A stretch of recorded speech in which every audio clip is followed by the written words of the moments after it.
We got a guest question from your boy Juicy Joker, a.k.a. Garrett McKenzie. Here we go. Let me find that thing. Hey, Benny. It's Garrett.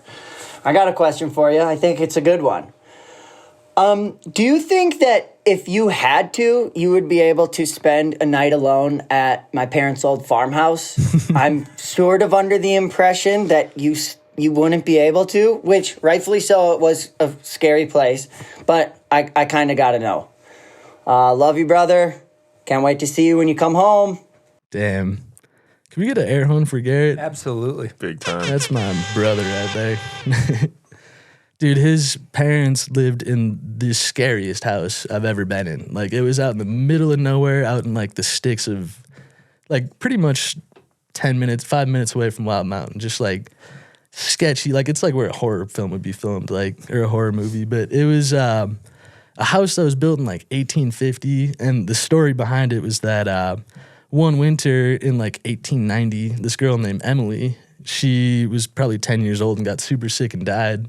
And it was the winter time, so they couldn't bury her outside because the ground was frozen. So they buried her in the basement. And supposedly she was buried, like, right under the furnace in the basement. And, yeah, I don't know. We had some, really scary nights. Like, there was one time we were sitting in this one, like, office room watching some snowboard videos, probably watching Child Support or, like, Mountain Lab or something. And we were home alone. It was just Garrett, my brother, and I. And we heard this, like, insanely loud banging coming from the basement, like, banging on the floor, like, scaring, like, we were, like, scared shitless. And another night, we were, like, sitting there. I actually tried to have my parents come pick me up one night. Garrett mentioned that. He did bring that up. Dude, yeah, it was, like, I called him at 12 at night. Like, I was like, Mom, you got to come pick me up. Like, please come save me. Like, but that night, like, it was, like, I saw, like, a figure in the corner of the house, and, like, we were, like, sitting in the living room, and we had these plastic sheets that go over the window to, like, insulate the house, kind of, and one of those started shaking really fast, and then the TV just turned on out of nowhere, and, like, we, like, tested it out. We put all the TV remotes on the table, took the batteries out, and we were like, if there's anyone present, show us a sign, and, like, the TV turned on, and, like, we ended up going out they had, like, an RV, like, parked in the front, like, an old school RV, and we tried to go sleep out there, and the door on the RV got, like, smashed into, and we thought it was the dogs. We opened up the door. There was no one around. Like, we ended up creating a mega bed in the living room, and, like, we all just slept on, like, the same bed, like, so close to each other. Like, Garrett lived in this place. I don't know how he did it, but you'd hear, like, footsteps upstairs. Like, it was pretty, I don't know, pretty insane. It was really scary staying there. I don't know, like, to this day if I could stay there alone. Like, yeah, me either, brother. I'd be out of there so quick. Yeah, I'd be 37 years old calling to get picked up. Straight up. Dude, no shame. So you believe in ghosts?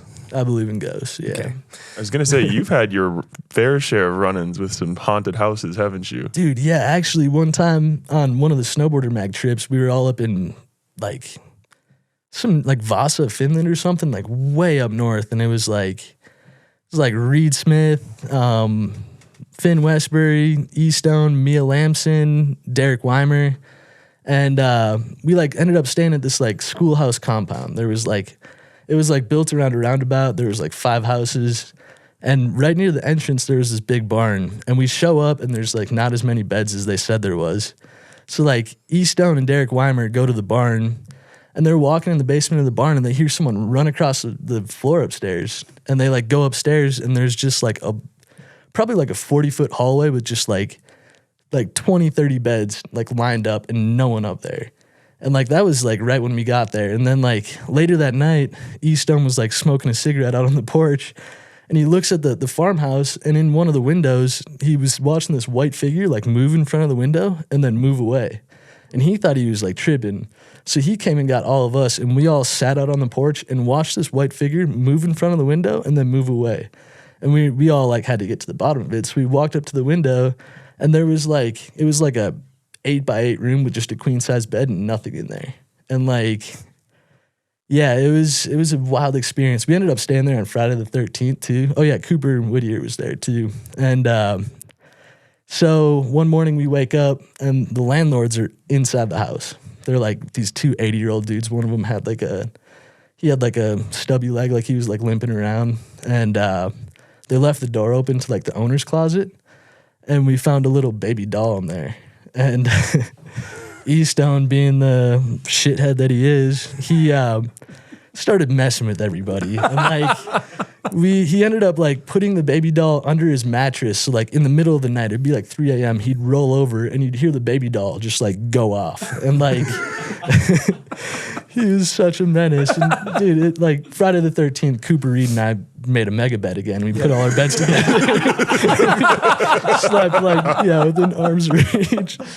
But there was like the bathroom doors would swing open at night. Like there was some weird stuff. But also Mia ended up putting her camera in front of the bathroom doors, and E-Stone's door was like right next to it where he could sneak behind and like press record and stop the recording on her camera and like slam the door and run back into the room. Like he was like amplifying the situation. He was making it way worse. But it ended up getting so bad that Derek Weimer ended up getting his own hotel room down the street. Damn. Like, I don't blame him at all. Like I don't know. It was like really spooky staying there on Friday the 13th too. It was like probably a schoolhouse in like the 1920s or something like that. And like, yeah, that was a pretty wild experience. Like crazy. Like you would be so happy to leave the house in the morning and go to a spot and like try not to spend as much time as you can there because it was so spooky. But yeah, we all had a crazy experience there.